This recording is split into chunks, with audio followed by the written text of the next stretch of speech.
et les sociétés de téléphonie mobile, parce que nous avons mis en place une méthode qui permet à ce que l'exploit 100 millions de dollars.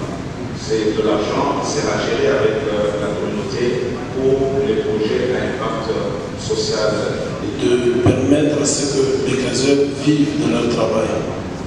Vous allez, une fois le passage en Corrézie, visiter, c'est un chef de 60 trésors. Donc la population va se retrouver. La deuxième question venait de Mme Yannizi, qui bénéficie de tout ce que nous avons entrepris comme réforme.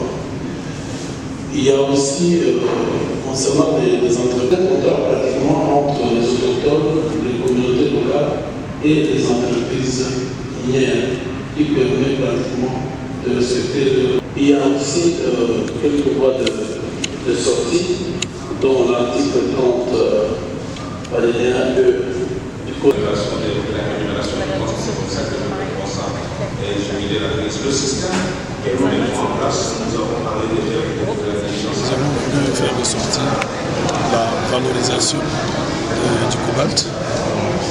Et comment y arriver, quel sera l'impact. Nous avons essayé de faire comprendre que chez nous, le problème se pose avec un côté. Le problème, c'est qu'il n'y a pas seulement d'électricité, mais nous avons quand même la chance d'avoir des entités de traitement métallurgique qui sont prêtes à pouvoir traiter. Actuellement, nous avons connu un problème qui concerne la production elle-même de cobalt. Le cobalt artisanal vient des entités privées. Alors, avec l'arrivée des GC, nous nous sommes dit qu'il faudrait qu'on arrive à produire du cobalt propre. Donc, nous devons viabiliser les zones d'exploitation artisanale qui existent. Et GC va faire en sorte que la Gécamine cède aussi quelques zones d'exploitation artisanale afin qu'on arrive à avoir du cobalt qui n'a pas qui n'aura pas de problème avec la vente à l'extérieur. Bref, dès qu'on a ça, on va produire du cobalt qui aura une valeur ajoutée pour pouvoir exporter.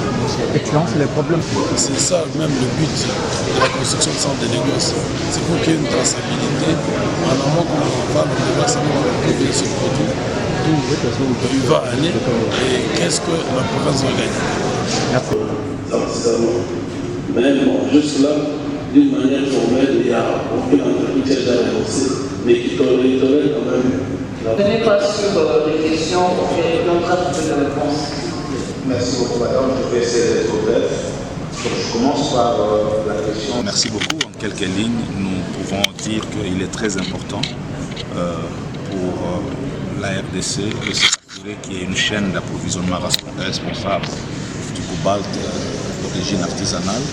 Mais aussi, il est très important pour le gouvernement congolais d'avoir la main sur cette production qui représente quand même une bonne quantité, parce que la production artisanale du cobalt représente au moins 20% de la production totale de notre pays. Donc, il est très important que le gouvernement puisse contrôler cette manne. Il y a une première édition. Oui, l'avantage de ces espaces de réflexion, c'est qu'il y a toujours des recommandations et il y a toujours un suivi après. Donc, même si ce ne sont pas toutes les recommandations qui sont appliquées, mais il y a toujours une évaluation qui se fait. Donc, c'est une bonne chose qu'il y ait des réflexions. D'accord, merci. 2024 en 2018, et d'autre part, des arrêtés ministériels d'application signés le 6 janvier 2021 portant sur les mots. Dans le cadre de ce forum, de faire l'état des lieux de l'application de la loi sur la sous-traitance.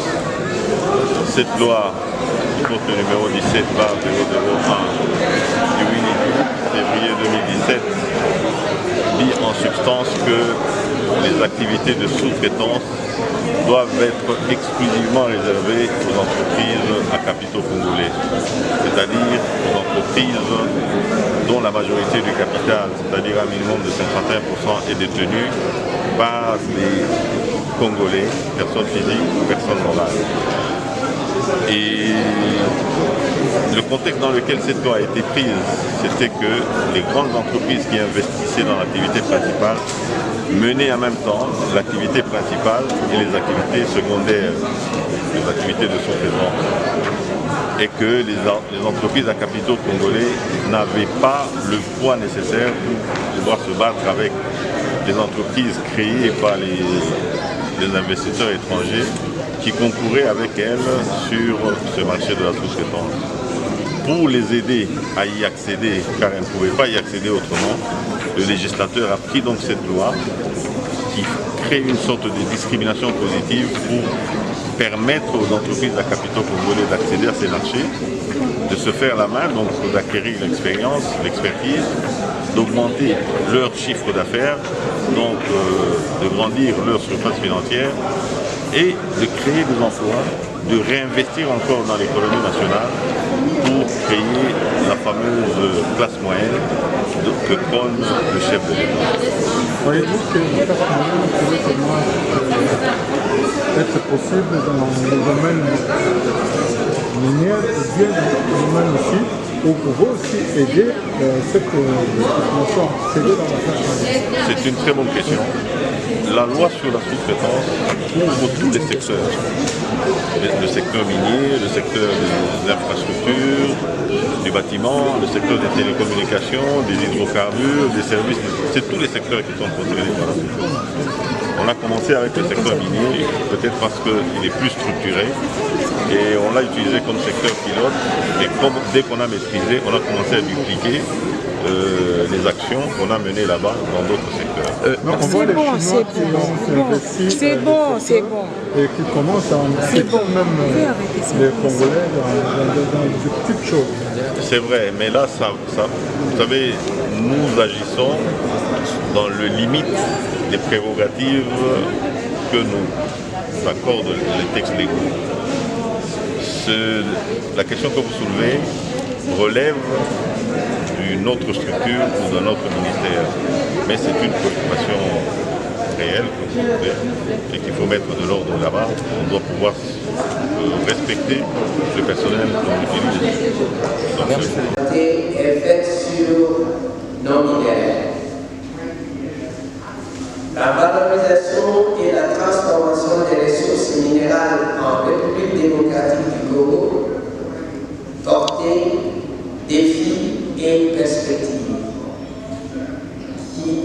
qui est le thème central de la 5e édition de l'alternative Mining Indaba RDC, un sujet important compte tenu de la position stratégique de la RDC du fait de ses potentialités minérales que regorge son sol et son sous-sol. Des thématiques clés, à savoir la vision minière africaine et la valorisation des substances minérales, la transformation locale des substances minérales, industrialisation et développement, les expériences africaines de valorisation des substances minérales, la contribution des entreprises minières à la valorisation des substances minérales, du contenu local et de la sous-traitance. La valorisation des substances minérales issues de l'exportation artisanale. L'impact de la transformation locale des minéraux sur le contenu local